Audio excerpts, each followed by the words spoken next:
Okay. Hey guys, I'm super excited today to be here with Liza Lomax. She is a transformational body love coach and emotional eating specialist, and she's going to help us better communicate with ourselves so that we love ourselves more and are really able to step in to this whole new image of who we think we are and how we're treating our bodies. So Liza, thanks so much for being here. So excited to have you. Thank you for having me. I'm excited to be here. Yeah. So tell us a little bit about how you got started in this journey and, how you help people. Oh, goodness. So we're going to go way back to my childhood. And I was the oldest of four. My mother suffers from mental illness, whether she chooses to believe that or not. And my stepdad was never home. He was always gone all the time. He worked all the time. And my dad is actually from another country who I only saw limited times growing up.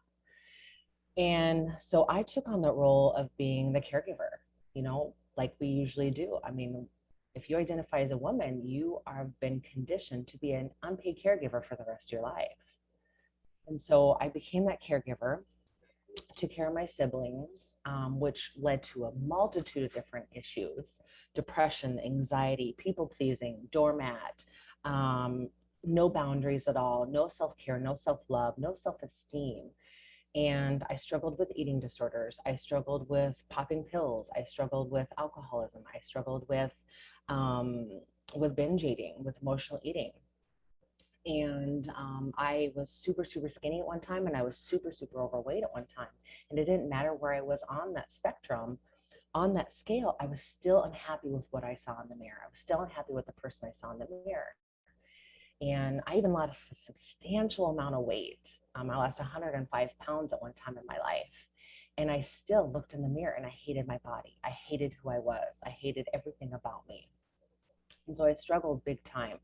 And it wasn't until I was about 26 that's when I was about 26 is when I lost all the weight.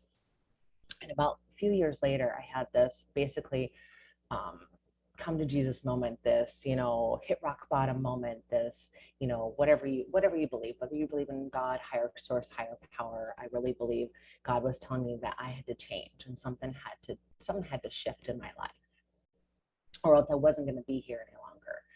And, I had put myself through so many toxic relationships. And like I said, I was addicted to diet pills and a heavy drinker and just did so many things that people should never do to themselves. Because I would look in the mirror and see this monster of a person. I didn't see who I really was, and suffered from body dysmorphia as well. And so I hit this rock bottom, and I realized that I had to change. And so I went out and I did all the things like everybody does. They go out and do the, you have a therapist and you go and read all the self-help books and you do all the things that you're supposed to do, that you think you're supposed to do. And it wasn't until I had that realization that all these things I'm going outside of myself to fix all these things. I'm going outside of myself. And that's what we do in life is we feel like we need to go outside of ourselves for happiness, outside of ourselves for fulfillment, outside of ourselves for the satisfaction in everything that we do, when really it's an inside out job. You have to take care of what's going on the inside first before you can change anything on the outside. And I was always changing the outside because I wanted to look a certain way, and based on what society's rules were. And so I had this lack of communication with myself and going against my boundaries and my values and my beliefs and all these things. And so I realized I had that epiphany that was like, oh my gosh, I got to take care of what's going on the inside. I got to take care of all this internal junk. I got to take care of all this self-critic, this stuff, this conditioning, this mindset, these beliefs, these habits, these stories, these patterns, all these things that we develop and we carry along through our lifetime. And it's not our fault. It really isn't our fault, because a lot of these are deeply ingrained beliefs that are instilled in us when we're children. And so we just take on that role. We just take on that part. We just play that role, play that part kind of thing. And so after having that epiphany, I was like, oh my gosh, I'm like, I wonder how many other people struggle this way. And which led me on my path where I'm at now is helping, specifically helping women, change their beliefs, shift their mindset, reframe those beliefs, those habits, those patterns, to get out of that mode of it, like it's my mission in this world to change that narrative that it's that we've conditioned to be a caregiver for the rest of our lives. No, no, no, no, no. We put ourselves first. We need to put ourselves priority number one. We need to take care of our needs, our wants, our desires first and foremost before we can take care of others. That's a really hard mindset shift to shift for people. It's really hard, especially mothers. It's very hard to shift because, again, you've been conditioned to be a caregiver. Okay, so you have that mindset. Also, we can't be emotional. We have to push our emotions down. We've been conditioned to be emotionalists, like just pushing them down and pushing them down. And what do we go to push our emotions down? Food, or drugs, alcohol, whatever it is. But most of it is, a lot of it is food. So all of us struggle with some form of emotional eating, some form. Whether you choose to believe it or not, if you say you're not, you're lying to yourself. Because if you get stressed, if you get bored, or you get angry or sad or even happy, you turn to that food item over and over and over again. The other thing is that it's selfish to take care of ourselves. They tell us we're conditioned to believe that it's selfish to take care of ourselves, that our needs, our wants, our desires always go on the back burner, which goes into the whole caregiving thing. So it's my mission to change that narrative for other people, to change that and to change the inside, reframe, retrain all those beliefs, all those habits, all those stories, patterns, triggers, all those things, and then take care of the outside. Inside first, then outside. Yeah. Yeah. I love what you said in particular about, like, we use food to stuff our emotions and to feel better and to alleviate boredom, like all of these different things, right? We use food in such a variety of ways. But one thing that was really interesting that you said was how we use food as a reward. Like, we use food to magnify our happiness, or, to feel better when things are pretty good. And I started noticing that, especially with my kids. Like, it's kind of a lot of times, we would celebrate by going out to dinner, or celebrate something by, getting a special dessert or going out for ice cream or something like that. And I thought, gosh, I'm building this pattern in them at such a young age that we celebrate something with junk food. And I was like, no, wait a second. So now, we've been trying to mix that up and do different things. Like, let's celebrate by, having a picnic down at the lake, or, something that's very different, because I don't want to reinforce this pattern, because it's something that, like, I certainly struggle with all the time. And even because we've been doing this for so long, rewarding ourselves with food, right? Celebrating with food, that you have to have a really strong, like a very firm boundary when everybody else wants to go celebrate something with a special meal or a special dessert. It's really hard to kind of go against the stream, like to swim upstream against that. But it's also really, really powerful, because food has so many meanings. Like, we attach so many meanings to food, when it's really a way to survive. Like, our body needs healthy, nourishing food in order to survive. But all of these other emotions that we're using food to help us either avoid or feel, right, we can get in so many different ways. So I love how you mentioned that. Right. I mean, and emotional eating is just the symptom.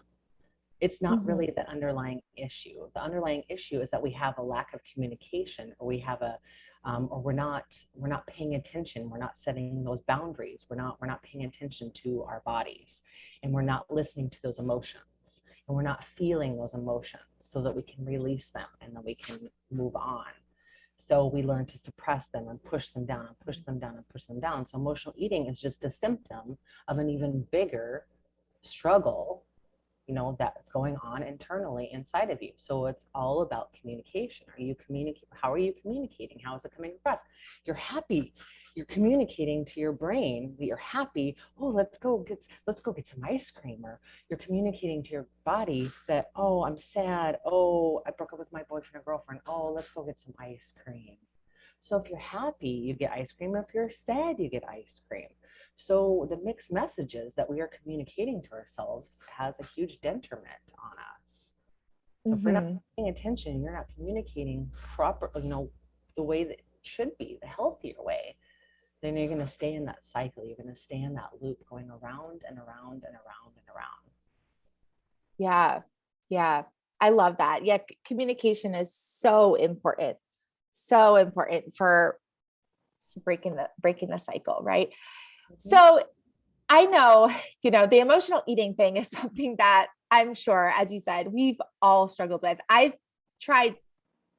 been really, really, really intentional about breaking the cycle for a while now. And yesterday I found myself eating like a jar of pickles, and it was like a little while, right, before I realized and said, okay, what am I doing here? Why am I standing here eating pickle after pickle, right? What am I avoiding? What am I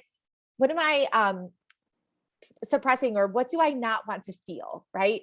And so when we find ourselves, like, even when we're aware and we're really intentional about breaking this process, what is something that you recommend is the very, very first thing for people to do when they find themselves in a situation, so that they don't spiral into the guilt, the shame, the thing where it's like, okay, I already ate 5 pickles. Now, why not just open up the jar of ice cream or eat a loaf of bread, or, whatever, like, I've already ruined it. Right. If somebody falls into that cycle or that mentality, how do they get themselves out of that so that they stay out of all those toxic emotions that do so much more harm than just the food, It's a harder mindset to shift. It's a harder mindset to shift. And when you're in that moment and you're eating a jar of pickles and you're like, I got to go to something else. And then you realize that you're doing this.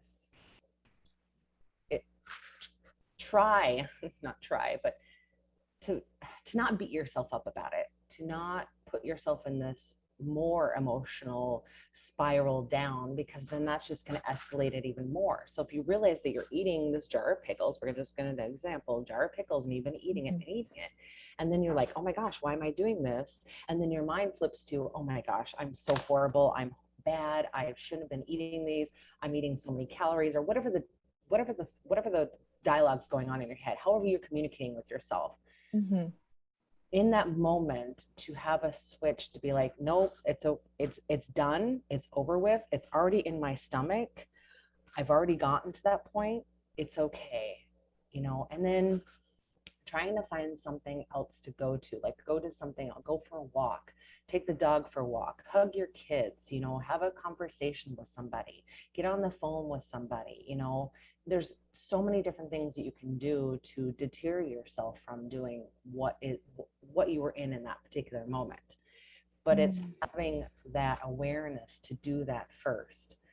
So it's okay if you eat the jar of pickles and then you go on to the ice cream and then you go on to the cake, and you realize, you're like, oh shoot, I shouldn't have been doing this. And then your mind starts to say what a horrible person you are, to shift that and be like, nope, it's done, it's over with, I already ate it, it's already gone, there's nothing I can do about it other than move on and be better the next time. Do something better the next time. And so if you can catch yourself every time, it'll get less and less and less. And then you get to the point where you won't even grab the jar of pickles. You'd be like, you'll have a thought, oh, I'm craving pickles, or I'm going to the refrigerator and I'm opening it up and I'm like, I see the pickles. No, I don't need this. Close the refrigerator. I'm going to go for a walk. And then it'll get to the point where you don't even go to the refrigerator and you don't even open up the refrigerator. You're just like, you know what? I'm going to go for a walk. So it's just slowly, it's like, in my coaching, I'm like, it's just so hard for people to slow down. And I'm like, you have to take baby steps. You have to do this one thing at a time. And it's like, they'll beat themselves up about it. And I'm like, you can't, yes, there's going to be a point where you're going to beat yourself up about it. But if you keep slowly changing that, shifting that mindset, slowly doing that, you'll get to the point where you won't even get to that anymore. You won't even beat yourself up about it anymore. You'll just move on to something else. But it takes a while. And we're so like wanting to like everything fast, everything right away, instant gratification. We have to have it instantly. We have to have instant change. We have to do all these. It's like, no, it takes time. You didn't gain a habit overnight. You can't lose it. You didn't gain weight overnight. You can't lose it overnight. So it takes time, and you just got to keep doing it and doing it and doing it and doing it. So if you can have that realization and communicate with yourself that, oh, I already did it. I'm not going to beat myself about it. I'm going to go do something else. And then, oh, I want this thing. I'm going to go do something else. Or, oh, I'm going to go do something else. You know, so eventually you get on the right track to not be where you were. Yeah. Yeah. So the communication and having that open line of communication is really a big part to change the behaviors and change the results, right? Because everything communicates with everything. It's like right now it's Mercury retrograde, and whoever is listening to this, if you're having struggles with communication and you're picking fights with people, or things are happening, and or your flight's delayed for so many hours, or your computer is not working, or you can't get Zoom to work so you can go live if you want to go live on Facebook. There's so many forms of, we don't understand that everything communicates with everything. Everything is energy communicates with everything, and we don't realize that everything has some form of communication. And so with Mercury retrograde going on right now, a lot of things are affected by that, and we don't realize that. We're like, why is this not working? Why is it not working? Why is my phone not working? Minus the Facebook going down on Monday, but that was like, or last Monday, it was like we freaked out about that. It's like, well, it's Mercury retrograde. It's, oh well, it happens. Yeah. Aware about that. As long as you have that awareness, you're like, yeah, I'm just going to mind my P's and Q's a little bit. I'm just going to stay a little bit more mindful of my communication, how I'm speaking, how are things. I'm just going to be a little bit more patient, have a little bit more grace and ease with myself. Just tell myself that it's okay. We'll get through it. I love that. I love that. Liza, these tips were really great. And thank you for really helping us understand how that communication is so important to creating this healthier body image and loving ourselves more and treating ourselves better. Because it is so easy to fall into this cycle of like the shame, guilt cycle, angry, whatever emotion, we tend to spiral into when we fall off track, or when we try something again and it's not working, right? I love what you said about really going deep into the inside. We cannot do something differently, and we cannot, like, willpower isn't sustainable over time. We have to go deeper and to really transform from the inside out to have these lasting, really big lifestyle changes. So I love how you mentioned that. Where can people connect with you? So my website is super easy. It's lizalomax.com. So LIZLOMAX.com. I'm also on pretty much every social media platform. I'm also on TikTok now. So TikTok, Instagram, excuse me, Facebook, Twitter, LinkedIn. You can pretty much Google Liza Lomax and something of mine will come up. Okay. Awesome. Well, is there any final word of advice or any final tip or wisdom that you'd like to share before we wrap up?